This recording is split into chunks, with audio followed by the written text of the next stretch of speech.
Hello and welcome to Sean White's Solar and Energy Storage Podcast.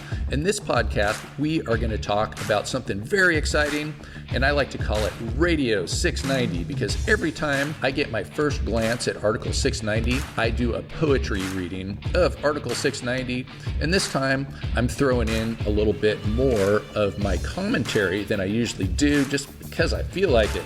And also, I think it's educational. And what better way to prevent Alzheimer's is to exercise your brain by learning about the National Electrical Code and enjoying it at the same time.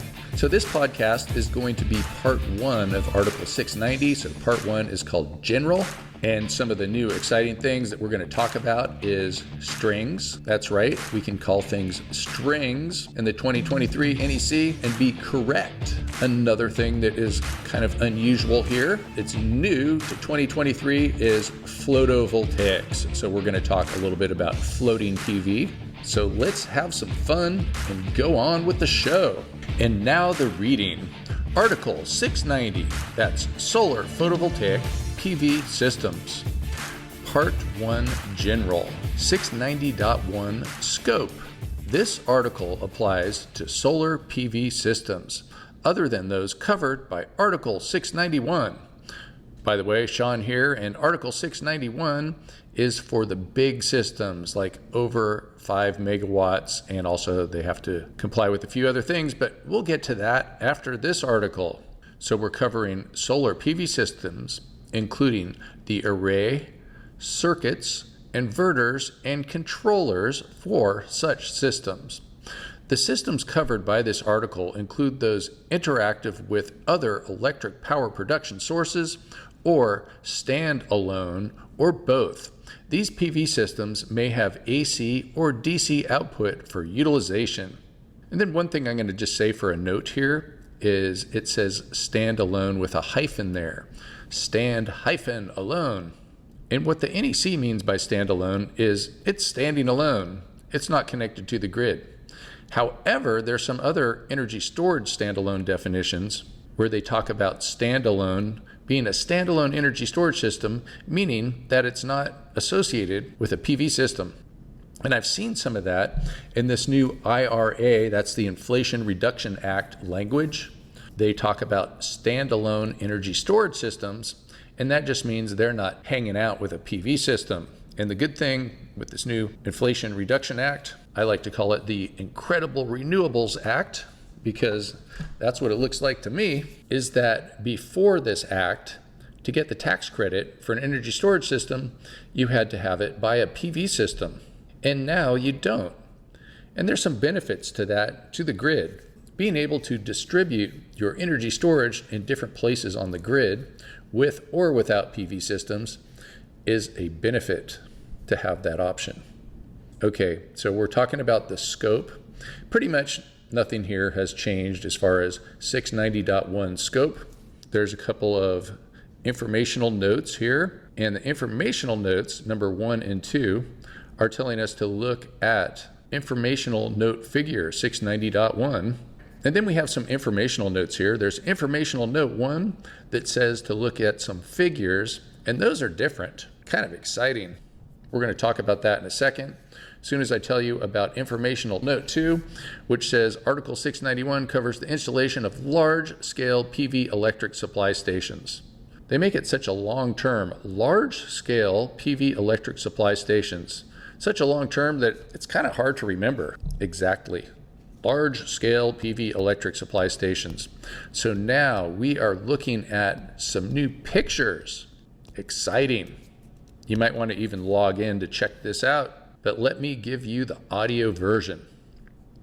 The first image that we have, because figure 690.1, illustration of PV system DC circuits and PV system components in a typical PV installation, this informational note figure is actually 3 different drawings. And so let me explain. The first one is in the middle, we have a DC combiner, often called a combiner box, but it's called a DC combiner officially in the National Electrical Code and all the definitions. By the way, 2023 NEC does not have 690.2 definitions. There's no definitions in Article 690. They moved all of the definitions to Article 100. That's a big deal for the 2023 NEC, so Article 100 is huge. Anyway, so we were talking about this image here, and in the middle, there's the DC combiner, and on the left, you know what it says? It says the word string.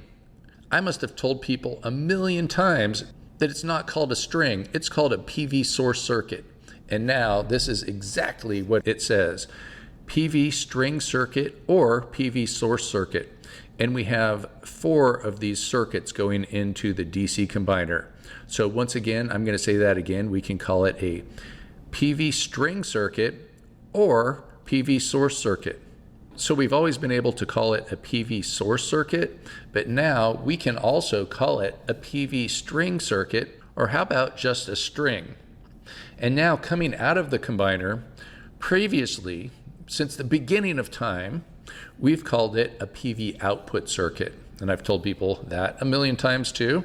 NAPSEP's going to have to change some of their tests. So coming out of the combiner, it is also called a PV source circuit. So what was formerly called a PV output circuit is now called a PV source circuit, and what was formerly called a PV source circuit can still be called a PV source circuit, but it can also be called a PV string circuit. So we have the word string here in the NEC, and I think it's pretty much for the first time, unless there's something about a string of something else or a string to turn off a light or whatever, I don't know. But we didn't say the word string when we were talking about solar systems if we were being code correct. That's CC, that's not PC for politically correct. Let's just get all code woke about it, man. Whatever. Okay. The next image that we're looking at here, so we're talking about 3 images, and it has solar cells. We've seen that throughout different versions of the National Electrical Code since the beginning of time, or at least the 1984 National Electrical Code had solar cells in it that were round, and these ones are square, but now most of the PV has square cells with rounded corners. That's the typical monocrystalline of today. You know, today, like 2023, like we're in the future, because we're talking about the 2023 National Electrical Code. So we have cells, then we have modules, and in the last version of the NEC, we took out the word panel. So we don't have solar panels anymore. And most people call a solar module a solar panel. Then we have some little diagrams here that says PV string circuit or PV source circuit, where they're connecting together 3 different modules.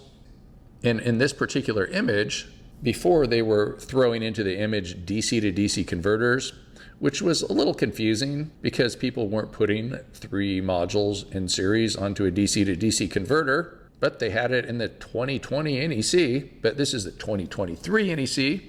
And so the output of these strings, look, I said it, strings, the output of these strings is going to other equipment. That's what it says, to other equipment. Now we're on to the 3rd and final image of figure 690.1 illustration. And so what we have here is some strings, and one of the strings, isn't that cool to say string and not be incorrect? One of these PV string circuits, or we could say PV source circuit, is going right to a DC to DC converter. And then we have another one of these string circuits that appears to be more of a single line diagram because we're not completing a circuit. But anyway, we have 2 modules going to a DC to DC converter. And we used to have some of those. We just didn't really have 3 PV modules going to a DC to DC converter. So a DC to DC converter changes the voltage from the PV string circuit, formerly known as PV source circuit, and oftentimes, or I should say almost all the time, that means 1 module, but could be 2 modules in series going to a DC to DC converter. And in the future, it could be more than 2. 3 is more than 2.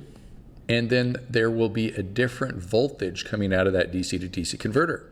So we do have some rapid shutdown devices that don't change the voltage.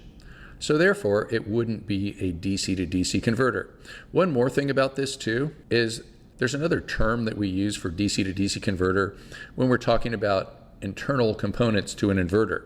So there are electronically termed DC to DC converters inside of most inverters. Like when you have multiple MPPs, they're essentially DC to DC converters built into the inverter. In fact, pretty much what a maximum power point tracking charge controller is a DC to DC converter. Okay, so I am done describing images because we are at 690.4 general requirements. So what they do with general requirements, I think, is when they have something that doesn't fit in some other part of Article 690, they go, that's a good thing to throw in 690.4, the grab bag of general requirements. 690.4a, PV systems. PV systems shall be permitted to supply a building or other structure in addition to any other electrical supply systems. That's pretty much saying that we have the right as Americans to have PV, and you can't take away my PV right if you adopt the National Electrical Code. In fact, if I wanted to, there's nothing here saying I can't put PV systems in my basement, next to my fusion reactor. Takes banana peels. 690.4b, equipment. Electronic power converters. Let me just go back to that too. Electronic power converters. The acronym for that is EPC, and pretty much what an electronic power converter pretty much is just like it sounds. It converts power using electronics. And so what that means for electronics, like DC to DC converters, charge controllers, inverters, DC to AC, AC to DC. I went to an AC/DC concert back in the day. They're electronic power converters, EPCs, not to be confused with engineering, procurement, and construction, the common EPC acronym. And we used to also call them PCUs, power conditioning units, but we have this equipment here, electronic power converters. So anyway, we're talking about B, equipment, electronic power converters, which do not include transformers because a transformer is not changing the waveform or DC to AC or anything like that. With electronics, transformers do it with magnetics. It's like Nikola Tesla magic. So we have the equipment, electronic power converters, motor generators. Wow, how about that? PV modules, AC modules, and AC module systems, DC combiners, PV rapid shutdown equipment, and here's a new acronym, it even says it in the code, PVRSE for rapid shutdown equipment, PV hazard control equipment, we're going to get into that later at 690.12, and that is PVHCE. In fact, I just recorded 2 podcasts on this that have not yet posted at the time of me recording this, and so there are podcasts on the new type of rapid shutdown listing for PV hazard control equipment, which is UL 3741. Okay, back to the code. PV hazard control systems, PVHCS, DC circuit controllers, and charge controllers intended for use in PV systems shall be listed and evaluated for the application and have a field label applied. So pretty much what we're saying here is all of this equipment that we're using for PV systems that we just covered needs to be listed and evaluated for the application. And so that listing for PV modules, UL 61730 or UL 1703. And then when we're talking about the electronic equipment, like inverters, charge controllers, stuff like that, that's UL 1741. And then if we added 2000 to UL 1741, then we get this PV hazard control system, that's 3741, and we'll get to that more later. Okay, 690.4 general requirements, C for qualified personnel. The installation of equipment, associated wiring, and interconnections shall be performed only by qualified persons. A lot of times people do owner-builder installations because it kind of is your right as a free American to be able to fix your house and stuff like that. And here it says people have to be qualified, and there's big arguments in the industry of who's qualified. And one of the things out there is a lot of times electricians, almost all the time, electricians say that only electricians should be able to work on PV systems. And of course, that's not what is happening across the country. Perhaps in some places, But sometimes, can you believe this? Sometimes they have pile drivers installing piles instead of electricians on giant solar projects, or other construction trades pouring concrete. It's ridiculous. Okay, I just mean I don't want to get in the middle of that argument that gets people really excited. Okay, 690.4 General Requirements D, multiple PV systems. Multiple PV systems shall be permitted to be installed in or on a single building or structure where the PV systems are remotely located from each other. A directory in accordance with 705.10, that's 705 as in interconnected power production systems, shall be provided at each PV system disconnecting means. So that means that we can have multiple PV systems. But if these multiple systems are not right next to each other, then we need a directory. So that's pretty common throughout the code. If things are not next to each other, they need a directory. Nothing new here. Now we are looking at 690.4 General Requirements E, locations not permitted. PV system equipment and disconnecting means shall not be installed in bathrooms. So I always tell people about this bathroom requirement that there's probably a lot of jokes that can be made about it, but if you want to think about why, that's where people walk around with wet feet in bathrooms. And so having a PV system disconnecting means in a bathroom would be kind of silly anyway, but hey, I know some people that their whole house is just one room. So what do you say to that, huh? What if their bath is in the main room? 690.4 General Requirements F, electronic power converters mounted in not readily accessible locations.